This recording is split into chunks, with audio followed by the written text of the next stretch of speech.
Welcome back. When we left Constantine, he had just completed the conquest of the Roman Empire. Having won the war, he was now faced with the harder task of winning the peace. He had envisioned Christianity as a uniting force, something that would tie the disparate peoples of the empire together. As there was now one emperor, there would be one church, with himself at the head. Paganism, weak and dying, could be tolerated. Christian heresies could not. But instead of a unified religion, he found a faith almost hopelessly divided by factions and torn apart by schisms. The problem was that Christianity, in its infancy, like many mystery religions, lacked an official written orthodoxy. In the first century, when Christ's words were in living memory, any conflict of interpretation could usually be cleared up by those who actually remembered him. As time went on, however, and those initial generations died off, more and more heresies began to pop up.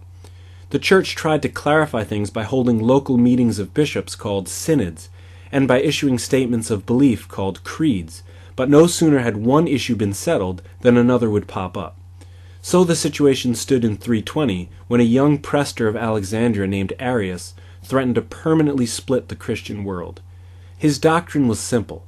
God the Father had created Christ, so though he was a perfect man, Christ was not God. Arius was excommunicated at a synod attended by about 100 bishops, and he fled to Nicomedia, where he was warmly greeted by the Emperor Licinius himself, and a synod called by the local bishop Eusebius overwhelmingly endorsed him. Feeling much stronger, Arius returned to Alexandria and demanded to be reinstated. The bishop refused, and rioting broke out in the streets. It's important to remember at this point a fundamental difference between Byzantine society and our own. Theology was not an esoteric subject for theologians. It was a passionate concern of everyday citizens. Slogans were written on the walls, jingles were sung, and speeches were made in the marketplace. And Arius, unlike some theologians, was quite a clever songwriter, devising tunes to be whistled or sung in the streets. And so by 323, with Licinius dead and Constantine in control of the empire, what had started out as a local dispute now threatened to rip apart the empire Constantine had fought so hard to unify. His first attempt at mediation was almost painfully naive. He wrote a letter to both factions saying, "Having inquired faithfully into the origin and foundation of your differences, I find their cause to be of a truly insignificant nature, and quite unworthy of such fierce contention. It was wrong ever to propose such questions as these, or to reply to them when propounded." Such divisions, however, were too deep to simply be papered over and ignored, and Constantine soon realized that a more drastic solution was called for. The main problem was the local synods. Arius had been condemned by some and accepted by others. The obvious answer then was to call the synod to end all synods, one of such tremendous authority that both sides would accept its rulings. And so in 325, the first great council of the church was held at Nicaea. The council dealt with many issues, setting the date of Easter, for example, but from the beginning the main concern was the description of Christ and his relationship to God the Father. The debate hinged on one word. The Orthodox bishops wanted homoousios, meaning of one substance, while the pro-Arian bishops wanted to insert an I, changing it to mean of like substance. Constantine, who throughout the council played an integral part, was able, by both persuasion and intimidation, to get both sides to agree on of one substance, pointing out to the Arians that it could be interpreted in its divine and mystical sense. In other words, you could interpret it however you wanted to. Arius was officially condemned, and his written works were burnt. For Constantine, it had been a tremendous success. Not only had the matter been decided, but most of the votes had been unanimous. He had unified both the Eastern and Western churches and established his own moral superiority over it, linking church and state together with bonds that would last the next 1,000 years. The only thing that remained was a capital worthy of the new age. The obvious choice was Rome.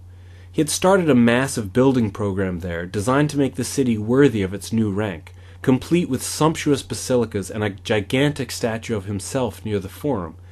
He hadn't set foot inside the gates since his victory at the Milvian Bridge 13 years before, but what better place to celebrate his 20th year in power than the Eternal City? So in January of 326, Constantine, his wife Fausta, and 2 of his sons left for Rome. The trip could hardly have been worse. Part of the problem was Constantine's eldest son, Crispus. The young man had proved himself to be a brilliant general, popular both with the army and the people. Where Constantine had his hundreds, so the saying went, Crispus had his thousands. When the party reached Sirmium in February, the emperor suddenly launched into a frenzy of killing. Arresting Crispus and his half-brother for reasons never made entirely clear, he had them both executed. Then, without warning, he had his wife Fausta killed in her bath. Rumors of an affair or a plot on Constantine's life swirled around, but were never entirely answered. He arrived, then, in a foul mood, and seems not to have bothered to keep his low opinion of the city to himself.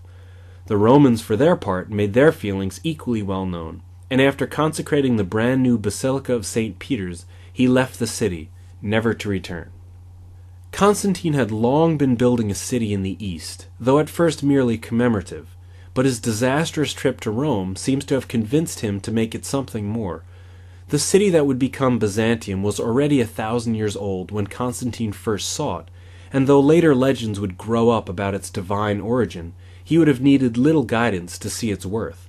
The empire had many enemies, and the most formidable ones were clustered on its eastern border, the Sarmatians, Ostrogoths, and especially the Persians. Rome was far away, too hot and malarial in the summers, and too vulnerable to attack. More importantly, intellectually and economically, it had become a bit of a backwater. The new progressive Hellenistic thinking was in the east, and in an age of dwindling resources, the richer eastern provinces could not be ignored. Constantine's new city, therefore, would be something more than a commemorative city. It would be the new Rome, the new center of the world. According to legend, Constantine himself traced out the length of the walls with his spear. When his courtiers questioned their tremendous length, he is said to have replied, "I shall continue till he who walks ahead of me bids me stop." But whatever the truth, he decided it would be a large city, more than 6 times the size of its predecessor, with walls so thick that it took the guns of the modern world to breach them. He announced that its consecration would coincide with his silver jubilee, and construction began at a frenetic pace. The focal point of the city, and the entire Roman world, was the Milion, or first milestone. It was made up of 4 triumphal arches forming a square and supporting a cupola, above which was placed the most venerable Christian relic, the true cross, recently brought back from Jerusalem by Constantine's mother, St. Helena. All distances in the empire were marked from this point, making it, in effect, the center of the world. To the east of it, he built the first great Christian church of the new capital, St. Irene, dedicated to the peace of God. A few years later it would be joined and overshadowed by St. Sophia, the Holy Wisdom, perhaps the most impressive church ever built. Of course, no Roman city would be complete without a hippodrome, with an imperial box which gave direct access to the vast imperial palaces. At each end of the track there was an obelisk and the serpent column made by the Greeks in 479 BC to commemorate their victory over the Persians. A broad avenue led from the Hippodrome to the new Forum, paved entirely in marble and crowned with a 100-foot column of porphyry brought all the way from Egypt. Within the base of this column was a strange collection of artifacts. You get the feeling that Constantine is hedging his bets again, some pagan relics and some Christian ones. The hatchet Noah had built the ark with, the baskets and loaves with which Christ had fed the multitude, and the figure of Athena brought back by Aeneas from Troy. Seated on top of the column was a tremendous statue of Constantine himself, holding a scepter and an orb, in which had been placed another piece of the true cross. While nothing of the Forum or the relics remain today, except the burned ruin of the column itself, you can get a glimpse of what it must have been like in the city of Jerash in northern Jordan. Constantine's Forum was almost certainly based on this one. The new Rome could not be built or furnished in a day, so Constantine ransacked all the cities of his empire for works of art to adorn it. He especially targeted religious statues, as this had a dual effect. In addition to creating an instant city, by setting up pagan religious works in public, unconsecrated sites, he was able to strike a telling blow at the old religion. You can still go today down into the great cisterns of Istanbul and see numerous Medusa heads on the bottom of columns flipped over to show their impotence. On Monday, May 11th, 330, the city was formally dedicated to God the Father. The name was officially Nova Roma, but the new citizens, with some coaching, spontaneously christened it Constantinople. The celebration included both pagan and Christian elements and lasted for 40 days, the culmination of which saw Constantine take Mass at the high altar of St. Irene, while the pagan population prayed for his prosperity in their official temples. Once again he's hedging his bets.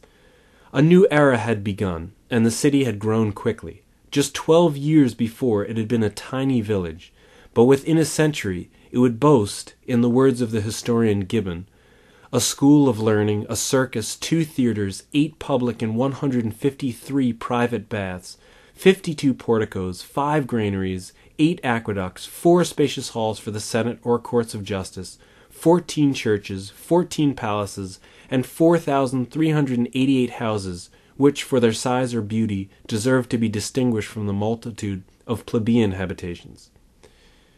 Just 12 years before, it had been a tiny village, but within a century, it would soon become the greatest city of the empire. It was not just the new capital that had grown, however. Aside from a number of cities he had founded and named after himself, churches had popped up all over, mostly due to his mother, Helena. At the spry age of 72, she had set out to the Holy Land, founding churches along the way and finding the true cross. She built the Church of the Nativity at Bethlehem, one on the Mount of Olives, and most importantly, the Church of the Holy Sepulchre at Jerusalem. She died in the Holy Land, the first recorded Christian pilgrim, and the founder of a tradition that continues to this day. Constantine himself, on the other hand, at the height of his power, was beginning to give way to a religious megalomania. It was a short step, after all, from being God's representative on earth to being a god himself, and he increasingly had himself portrayed as the equal of Christ. At this point, an old problem resurfaced and threatened to undo all of his hard work. Never overly interested in doctrinal subtleties, he allowed himself to be convinced by whoever had his ear at the moment. Arius was always more popular in the East than the West, and he seems never to have taken his exile too seriously.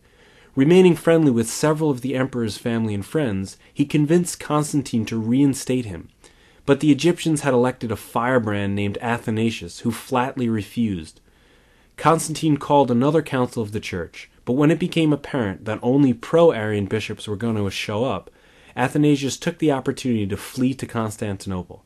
He was deposed in his absence and banished to Trier, but when Arius was appointed, the people of Alexandria, led by St. Anthony himself, rioted in the streets.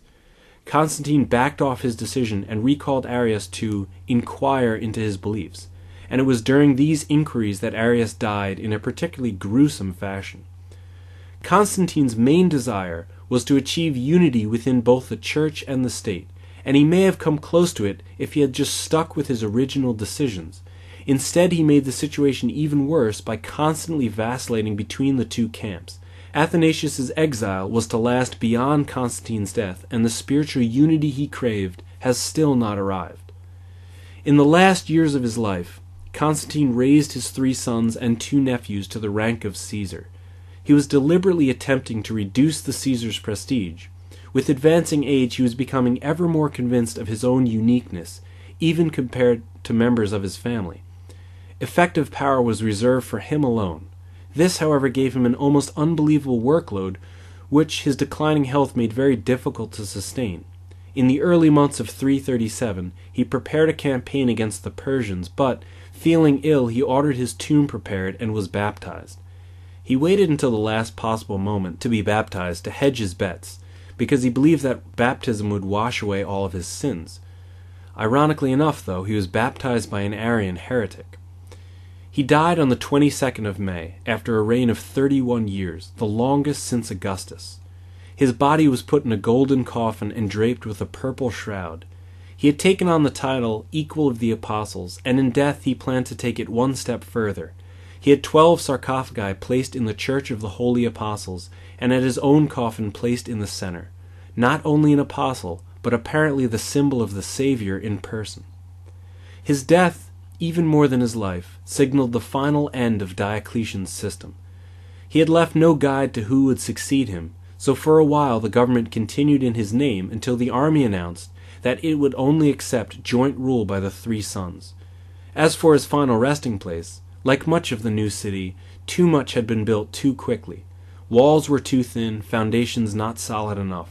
Within 25 years, the great golden dome of the building was in danger of imminent collapse. His body was moved to a nearby church for safety. And though it stood for another 200 years, the Church of the Holy Apostles was completely demolished and rebuilt by Justinian. Of the 12 apostolic sarcophagi and Constantine's own magnificent tomb, nothing remains. So does Constantine deserve to be called great? He was, after all, an arrogant man whose greatest military victories were against his own colleagues.